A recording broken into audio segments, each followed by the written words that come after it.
here, I couldn't feel my hands and feet. There's one word in English for that. What is it? Terrorized. No, no, that's a little too permanent for cold weather. If you're paralyzed, it's usually for forever, for a long time, right? So you're disabled somehow, and the future doesn't look too good. This is just cold weather here, so what do we call that? When your hands and feet, you don't have that feeling.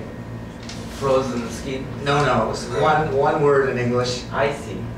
Okay, it also happens when you go to the dentist, and the dentist puts a needle in your tooth to freeze it before he works on it, so you can't feel anything.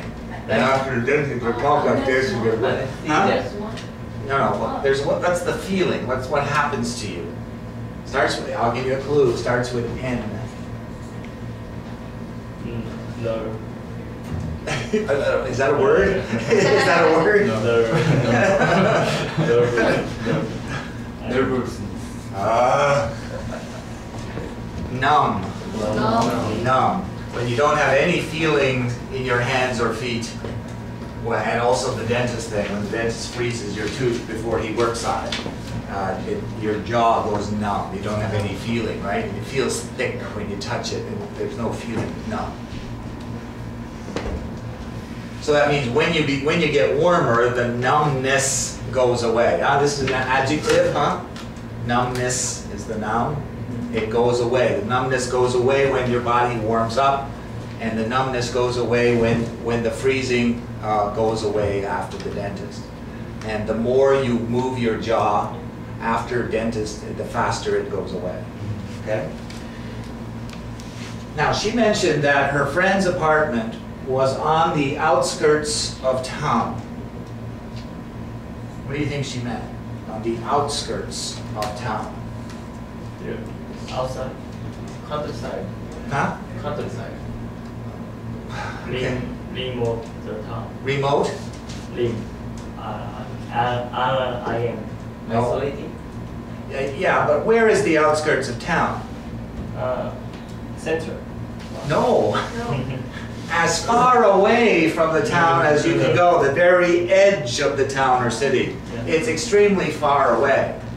And so she said, right, that I had to go way out to the end of the line. You know, when the bus comes to the end of the line, the tram comes to the end of the line, it turns around and goes back. That's where she was. So that made the experience scarier for her. Because here she was, lost, feeling numb, beginning to panic, can't make herself understood because her Russian isn't good enough. And she doesn't know where she is, and it sounds like there was no tram or train coming anytime soon. Because she just didn't say, well, I'll just go back to the tram stop and get on the next tram. This was after a snowstorm. Schools were closed, right? All right, you want to hear it one more time? Or not necessary? Hello? One more time. Okay, all right, go, here we go. So just listen for any extra details that you didn't include the first time, or if the story's not yet clear for you, okay? The time that I was very cold was the time I was working in Russia, in a small town in central Russia. And I was going to see some friends who lived on the outskirts of the town. And they were worried about me getting lost. And they said that they'd come to the tram stop, to meet me. But I wanted to be independent. So I told them, don't be silly, of course I'll find it. And on the day of the visit, it was very, very cold. It might have been -30, but it might have been colder than that. And it was so cold that at some of the tram stops and the bus stops, there were bonfires lit. Special street fires to keep people warm. And I think it was a day when the schools were closed, when the children didn't go to school because it was so cold. So I put on all the clothes I had, all the scarves and jumpers, and I took the tram to the outskirts of the town where my friends lived, and it was right way out to the end of the line.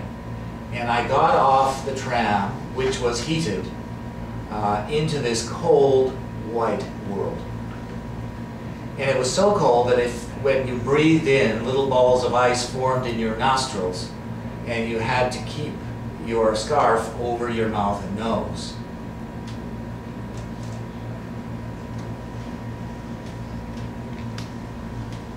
I lost my place. About a minute or 2 minutes after getting off the tram, my feet and hands were already hurting, they were so cold. So I was walking around trying to find the flat, but it was completely anonymous, this landscape, and there were these huge snow-covered white blocks, these buildings, 15 or 16 floors, but they all looked exactly the same. And I couldn't find the name of the street either. And it was very, very quiet, and the tram had gone. I began actually to get very frightened because I was feeling so cold. My feet and hands had gone beyond hurting almost, and I couldn't feel them anymore. It was quite difficult to breathe because of the icy scarf over my mouth and nose. And I just couldn't find where they lived. And I asked an old lady the way, but my Russian wasn't good enough and she didn't understand me. And I was beginning to really seriously panic when suddenly, in the distance, I saw my friends. They'd come to find me and took me home.